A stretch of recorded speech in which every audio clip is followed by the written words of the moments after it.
ہر ایک نفس کو موت کا ذائقہ چکھنا ہے، جس کا سیدھا مفہوم یہ ہے ہر ایک کو مرنا ہے، موت ہر ایک کو آنی ہے۔ موت سے کس کو رستگاری ہے؟ کل وہ، آج وہ، کل ہماری باری ہے، اور جاگنا ہے جاگ لے،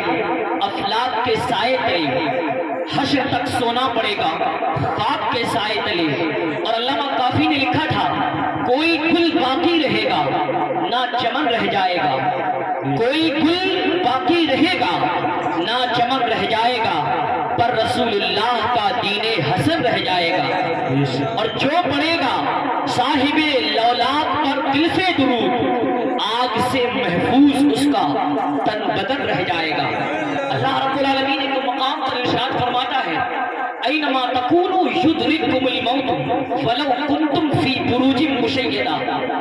تم مضبوط مکانات کے اندر، مضبوط قلعوں کے اندر قید ہو جاؤ، یدرککم الموت، موت پھر بھی تم کو پہنچ جائے گی، موت سے کوئی نہیں بچ سکتا ہے۔ ہمیں اور آپ اللہ رب العالمین نے اس دنیا کے اندر بھیجا ہے، یہ جو زندگی دی ہے یہ زندگی ایک امانت ہے، اور جب انسان مرتا ہے اس کی موت آتی ہے، حضرت ملک الموت پیام اجل لے کر آتے ہیں تو اس کے اعمال کا سلسلہ منقطع ہو جاتا ہے، ختم کر دیا جاتا ہے۔ اللہ کے حبیب ارشاد فرماتے ہیں اذا مات الانسان انقطع عنہ عملہ الا من ثلاث صدقۃ جاریہ او علم ينتفع به او ولد صالح يدعو له۔ نبی کریم علیہ الصلوۃ والتسلیم نے ارشاد فرمایا کہ جب انسان جب تک زندہ رہتا ہے تب تک اس کے اعمال کا سلسلہ جاری و ساری رہتا ہے۔ مطلب آپ دنیا کے اندر حیات ہیں، دنیا کے اندر موجود ہیں، آپ کے پاس اختیار ہے، آپ نمازیں پڑھیں، روزے رکھیں، زکوٰۃ دیں، صدقہ و خیرات کریں۔ اللہ رب العالمین نے آپ کو یہ اختیار دیا ہے اپنی زندگی کو جیسے چاہے ویسے بتائیں، لیکن جب تک آپ حیات ہیں، زندہ ہیں، تب تک آپ نمازیں پڑھ سکتے ہیں، روزے رکھ سکتے ہیں، زکوٰۃ دے سکتے ہیں، صدقہ و خیرات کر سکتے ہیں، لیکن جیسے ہی مرے، موت کا جام پیا، اللہ کے حبیب ارشاد فرماتے انقطع عنہ عملہ، اس کے اعمال کا سلسلہ منقطع ہو گیا۔ اب آپ نماز نہیں پڑھ سکتے، اب آپ روزہ نہیں رکھ سکتے، اب آپ زکوٰۃ نہیں دے سکتے، اب آپ اعمال صالحات نہیں کر سکتے، نیک اعمال نہیں کر سکتے، لیکن اللہ کے حبیب نے ارشاد فرمایا تین کام ایسے ہیں، تین عمل ایسے ہیں کہ اگر آپ دنیاوی زندگی میں کر کے جائیں گے، آپ اپنی حیات میں کر جائیں گے، آپ بھلے ہی اس دنیا سے گزر جائیں، چلے جائیں، مر جائیں، لیکن اللہ کے حبیب فرماتے ہیں آپ کی موت کے بعد بھی ان تین کاموں کا ثواب آپ کی روح کو پہنچتا رہے گا۔ سبحان اللہ، تین عمل ایسے ہیں، اور اللہ کے حبیب نے ارشاد فرمایا صدقۃ جاریہ، سب سے پہلے صدقہ جاریہ ہے، مرنے والے انسان نے صدقہ جاریہ کیا، اگر اپنے جائز مال سے وہ راہ خدا میں خرچ کر کے گیا ہے، مسجد مدارس کے اندر کچھ خرچ کر کے گیا ہے، مسجد کے اندر صفے خریدی ہے، لوٹے وغیرہ رکھ کے گیا ہے، قرآن پاک کی پیٹیاں رکھ کر گیا ہے، جب تک یہ چیزیں موجود رہیں گی دنیا میں، لوگ ان سے فائدہ حاصل کرتے رہیں گے، تب تک اس کی روح کو ان کا ثواب پہنچتا رہے گا۔ صدقہ جاریہ، اور فرمایا او علم ينتفع به، ایک علم نافع ہے، علم نافع، ایک عالم دین، مسجد کا امام، اپنے وقت کا مفکر، مدبر، محقق، مجدد، مثال کے طور پر اپنے وقت کے مجدد اعظم سرکار امام احمد رضا خان علیہ رحمۃ و رضوان، اپنے علم کے ذریعے اس قوم کی خدمت کی ہے، قوم کی رہنمائی کی ہے، برائیوں سے بچنے کا راستہ بتلایا ہے، شریعت کی جانب ان کو گامزن کیا ہے، تو اس علم سے جتنے افراد نے فائدہ اٹھایا ہے، جب تک وہ لوگ اس دنیا کے اندر موجود رہیں گے، جتنا ان سب کو تنہا ثواب ملے گا، اللہ کے حبیب ارشاد فرماتے ہیں ان تمام کے برابر جس کے علم سے فائدہ حاصل کیا گیا ہے اس کو ثواب ملے گا۔ اللہ کے حبیب نے فرمایا من سن سنۃ حسنۃ فلہ اجرها واجر من عمل بها، کہ جس نے اسلام کے اندر کوئی اچھا کام کیا اور اس کے دیکھ کر، اس راستے پر، اس کے طریقے پر لوگ آئے، مثلا ہمارے پردھان جی نے یہ محفل سجائی، آپ یہاں پر آئے سننے کے لیے، 100 کی تعداد میں، 200 کی تعداد میں، 300 کی تعداد میں جتنے بھی آئے ہیں، آپ نے جتنی باتیں سنی، جتنا ثواب آپ کو تنہا ملا ہے، اللہ کے حبیب صلی اللہ تعالیٰ علیہ وسلم کی حدیث پاک ہے، ان تمام کے برابر اس انسان کو، اس شخص کو، اس فرد کو ثواب ملے گا جس نے وہ کام ایجاد کیا، نیک کام۔ اور اسی طریقے سے فرمایا من سنّا سنتن سیئۃ، جس نے کوئی برا کام ایجاد کیا، مان لیجئے آج محفلیں سجائی جاتی ہیں شادی کے موقع پر، گانے کی، ڈی جے کی، دوسری محفلیں منعقد کی جاتی ہیں، تو اس میں جتنے لوگ آتے ہیں، جتنا ان سب کو تنہا گناہ ملتا ہے، عذاب ملتا ہے، جس نے وہ محفل بنائی ہے، رچائی ہے، سجائی ہے، ان تمام لوگوں کو جتنا الگ الگ گناہ ملے گا، ان سب کے برابر تنہا اس کو ملے گا جس نے اس محفل کو سجایا ہے۔ یہ حدیث پاک اللہ کے حبیب صلی اللہ تعالیٰ علیہ وسلم نے آگے ارشاد فرمایا۔ تیسری چیز، او ولد صالح یدعو لہ، مرنے والے انسان نے اپنی اولاد میں کوئی نیک بچہ چھوڑ دیا، آپ نے اپنی زندگی میں اپنے بچے کو حافظ قرآن بنایا، عالم دین بنایا، یا اس لائق کیا کہ قرآن کو پڑھ سکتا ہے، آپ کی موت کے بعد آپ کی قبر پر قرآن کی تلاوت کرے گا، یا وہ نمازیں پڑھتا ہے، قرآن کی تلاوت کرتا ہے۔ اللہ کے حبیب صلی اللہ تعالیٰ علیہ وسلم ارشاد فرماتے ہیں مسلمانوں کہ آپ کے بعد آپ کی اولاد جو نیک کام کرتی ہے، کار خیر کرتی ہے، چاہے وہ تلاوت قرآن ہو، چاہے وہ نماز ہو، چاہے صدقہ و خیرات ہو، اور اگر آپ کی اولاد آپ کے لیے دعائیں مغفرت کر دے، آقا ارشاد فرماتے ہیں کسی کی دعا قبول ہو یا نہ ہو، لیکن والدین کے لیے نیک اولاد کی دعا ضرور مانگے۔ نعرے تکبیر، نعرے رسالت، نعرے غوثیت، جشن غوث الورا، عظمت والدین، عظمت والدین، نعرے تکبیر، نعرے رسالت، سبحان اللہ۔ اور ایک بات بتاؤں میرے پیارے سنی مسلمانوں، آپ دنیا کے اندر چاہے جتنا مال جمع کر لیں، جتنا مال و دولت کا ذخیرہ کر لیں، لیکن یاد رکھیں مال وہی ہے جو آپ نے خرچ کیا ہے۔ قرآن مقدس کے اندر اللہ رب العالمین نے ارشاد فرمایا، یا ایھا الذین آمنوا اتقوا اللہ ولتنظر، اے ایمان والو اللہ سے ڈرو،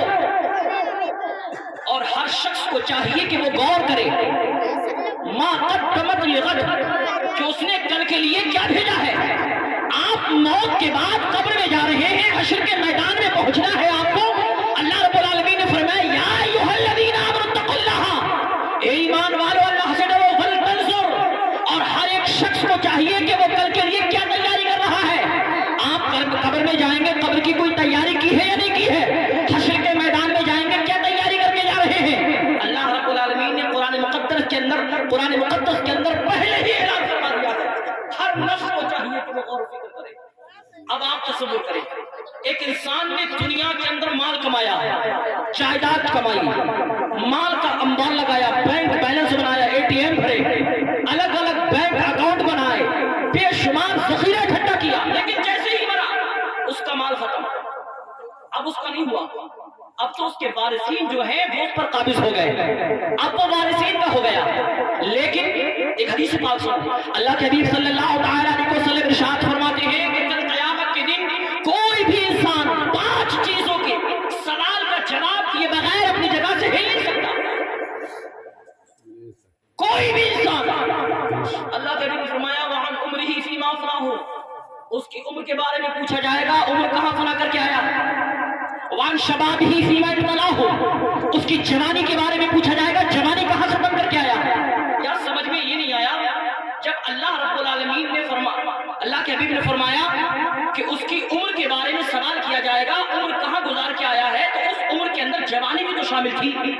اگر آپ کی عمر 40 سال ہے، 50 سال ہے، تو اس کے اندر جوانی شامل ہے یا نہیں ہے؟ جوانی بھی شامل ہے، لیکن جوانی کے لیے الگ سے سوال کیوں کیا جا رہا ہے؟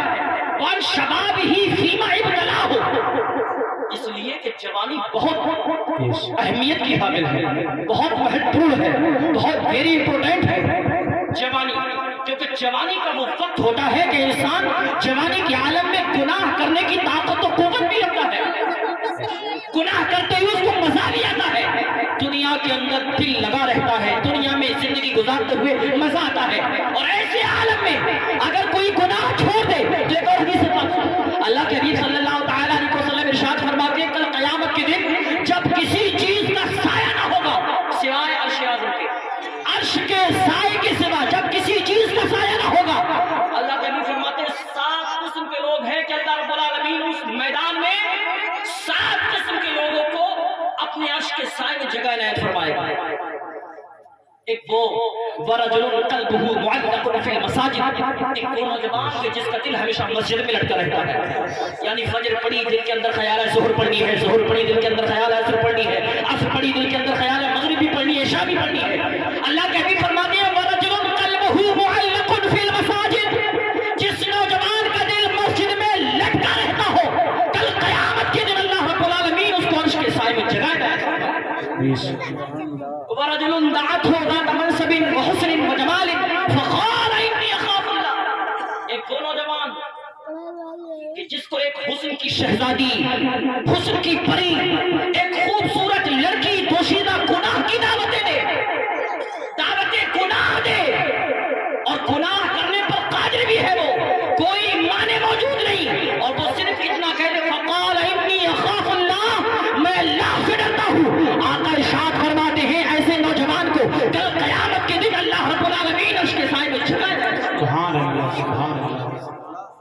تو فرمایا وَعَنْ شَبَابِهِ فِيمَا ابْتَلَاهُ، جوانی کے بارے میں الگ سے پوچھا جائے گا کیونکہ جوانی بہت مہتوپورن ہے۔ تو فرمایا وَعَنْ مَالِهِ، اس کے مال کے بارے میں پوچھا جائے گا مِنْ أَيْنَ اكْتَسَبَهُ وَفِيمَا أَنْفَقَهُ، مال کمایا کہاں سے ہے اور خرچ کہاں کیا ہے۔ بڑے جمع کر رہے ہیں بینک اکاؤنٹ، زمین جمع کر رہے ہیں، ایک ایک بالش زمین کی خاطر میڑے کاٹتے کاٹتے لڑ جاتے ہیں، بھائی کی زمین ہڑپ کرنے کے لیے، غصب کرنے کے لیے، ایک بالش زمین پر قبضہ کرنے کے لیے اتنی جدوجہد، اتنی کوشش، اتنی سعی کرتے ہیں کہ جتنی اس زمین کی قیمت نہیں ہوتی ہے اس سے کہیں زیادہ دربار میں، تھانے میں، کچہری کے اندر، کورٹ کے اندر خرچ کرتے ہیں۔ حدیث پاک صلی اللہ کے نبی ارشاد فرماتے ہیں کہ جس نے ایک بالشت زمین کسی کی دبائی، بالشت میں زمین بھی، بہت سارے لوگ یہاں گاؤں کے لوگ سب تھوڑے لے کے جاتے ہیں کھیتوں میں میڑے کاٹنے کے لیے، بہت سارے لوگ ہیں، ایک بالشت زمین جس نے دبائی ہے، اللہ کے حبیب فرماتے ہیں کل قیامت کے دن 7 زمین کا توق بنا کر اس کے گلے کے اندر ڈالا جائے گا۔ ہے ہمت، ہے مجال اللہ کے عذاب کا مقابلہ کرنے کا۔ سنو جی بات، حضرت عثمان رضی اللہ تعالیٰ عنہ زبان نبوت سے جن کو ایک مرتبہ نہیں، 2 مرتبہ نہیں، کئی مرتبہ جنت کی بشارت ملی ہے، 10 صحابہ اکرام کو اللہ کے حبیب نے دنیا کے اندر جنت کی بشارت دی، ابو بکر تم جنتی ہو، عمر تم جنتی ہو، عثمان تم جنتی ہو، وہ 10 جن کو جنت کا مزدہ ملا، اس مبارک جماعت پر لاکھوں سلام۔ مسجد نبوی کی تعمیر ہو رہی ہے، اللہ کے حبیب نے جنت کا نام لیا، حضرت عثمان کھڑے ہو گئے، بے شمار مال و دولت قربان کیا، جنگ تبوک کے موقع پر اللہ کے حبیب نے جنت کا نام لیا، حضرت عثمان نے کئی سو اونٹ، کئی سو گھوڑے، بے شمار سونے چاندی کے سکے اللہ کے حبیب کی بارگاہ میں پیش کر دیے۔ صحابہ کرام کا بیان ہے کہ آقا علیہ الصلوۃ والسلام ان سکوں کو یوں جھولی کے اندر اٹھا رہے ہیں، گھما رہے ہیں، اور ارشاد فرماتے ہیں اے عثمان آج سے تمہیں کوئی عمل نقصان نہیں دے سکتا۔ ایک مرتبہ نہیں، کئی مرتبہ جنت کی بشارت ملی ہے حضرت عثمان کو، لیکن عالم یہ ہے کہ جب قبرستان پہنچتے ہیں، قبر کو دیکھتے ہیں، حضرت عثمان اتنا روتے ہیں، اتنا روتے ہیں کہ آپ کی داڑھی مبارک آنسو سے تر ہو جاتی ہے۔ کسی نے پوچھا اے عثمان تمہارے سامنے جنت کا تذکرہ ہوتا ہے، تمہارے سامنے جہنم کا تذکرہ ہوتا ہے، عثمان تم روتے نہیں ہو لیکن قبر کو دیکھ کر کیوں روتے ہو؟ تو حضرت عثمان کا جواب سنو مسلمانوں، حضرت عثمان ارشاد فرماتے ہیں میرے آقا نے ارشاد فرمایا ہے یہ قبر آخرت کی منزل میں سے پہلی منزل ہے، جو یہاں کامیاب ہو گیا وہ ہر جگہ کامیاب ہو گیا۔ اور آج ہمارا معاملہ کیا ہے؟ ہمارا ماحول کیا ہے؟ ہماری نس نس بولتی ہے نبی نبی، اور نماز پڑھتے ہیں کبھی کبھی، نبی کا نام سن کر جھوم جاتے ہیں، اور نبی کا حکم سن کر گھوم جاتے ہیں. مسلمان کا حال یہ ہے کہ مسجد کے لیے سر کٹانے کو تیار ہے لیکن جھکانے کو سے تیار نہیں. آج ہمارے معاملات سماج کے اندر دنیا کے اندر دیکھ لیں ذلت و رسوائی ہمارا مقدر بنتی چلی گئی. کیوں؟ قرآن کے اندر تو پروردگار نے وعدہ فرمایا وَلَا تَهِنُوا وَلَا تَحْزَنُوا وَأَنْتُمُ الْأَعْلَوْنَ إِن كُنتُم مُّؤْمِنِينَ. بلندی تمہارے لیے، عزت تمہارے لیے، شہرت تمہارے لیے. کہاں گئی یہ عزت؟ کہاں گئی یہ شہرت؟ کبھی غور کیا؟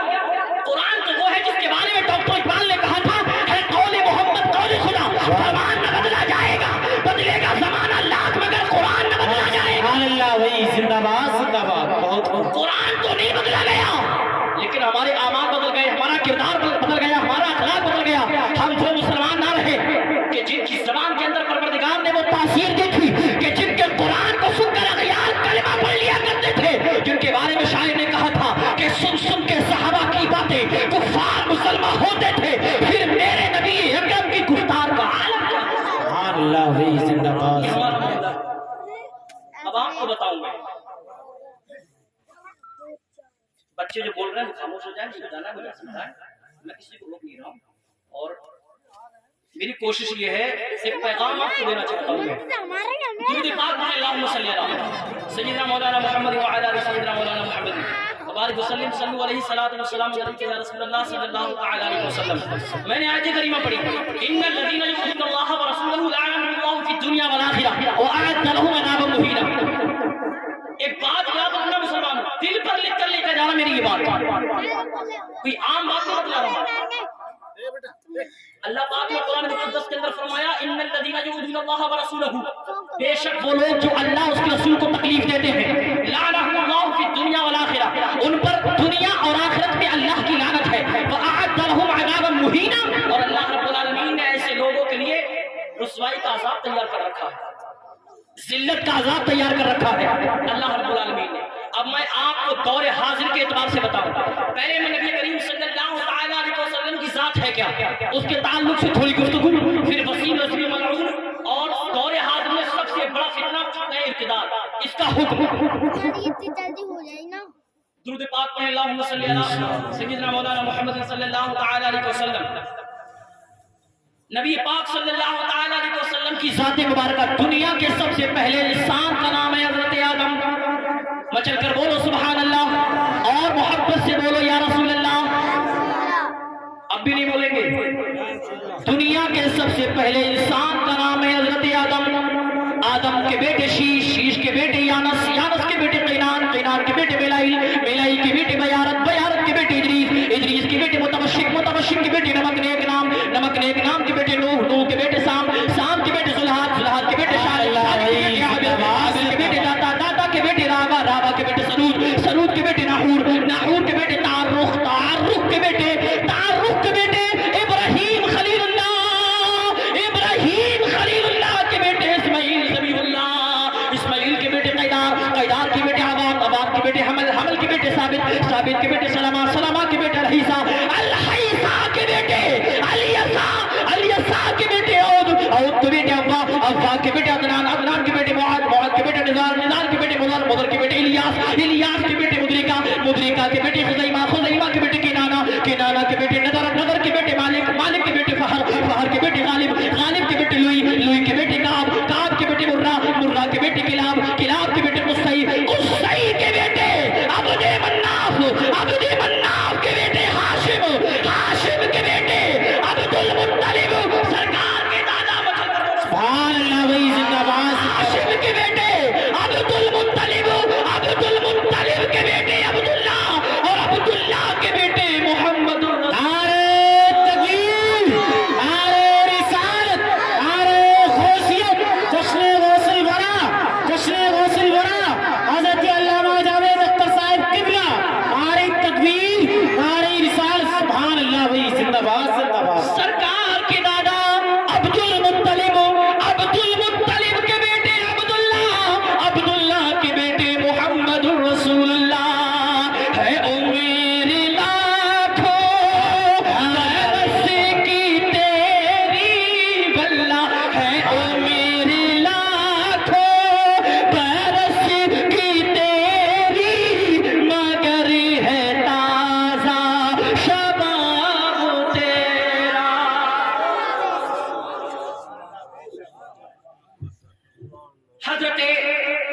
سے لے کر حضرت عبداللہ تک حدیث پاک سنو. سرکار ارشاد فرماتے ہیں, میرے آقا ارشاد فرماتے ہیں کہ اللہ رب العالمین نے مجھے پاک صلبوں سے پاک رحموں کی جانب منتقل فرمایا.